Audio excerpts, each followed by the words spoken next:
কবরের বিষয় শুনে সবচেয়ে বেশি কান্নাকাটি করতেন একজন সাহাবী, তার নাম উসমান আল গনি রাদিয়াল্লাহু আনহু।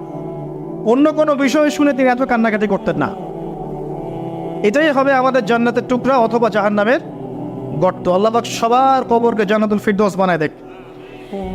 সূরা মুলক রাতের বেলা যারা তেলাওয়াত করবে ইনশাআল্লাহ তাআলা আল্লাহ পাক তাকে কবরের শাস্তি থেকে বাঁচাবে ইনশাআল্লাহ আযজা ওয়া জাল।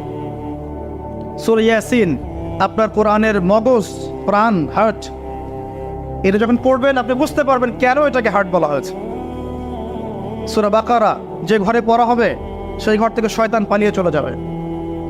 আমরা তো বাড়ি করলে হুজুর ডেকে আনি, তাই না? ঝাড়ফুঁক করাই, বাড়ি বন্ধ করি, তাবিজ করি, কত কি করি না? মাশাআল্লাহ, আসল কাজ করি না।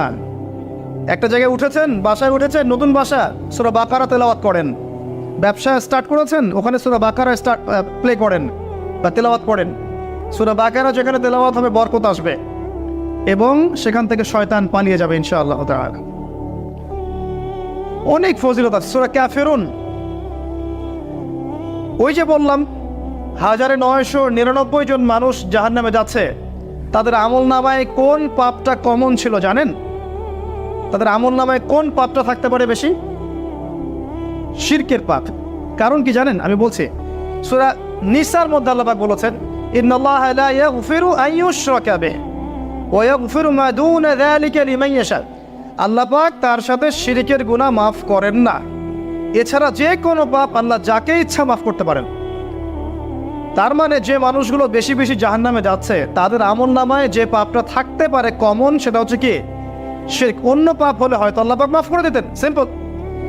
এই শিরক থেকে আল্লাহ পাক আপনাকে বাঁচাবেন একটা আমলের মাধ্যমে।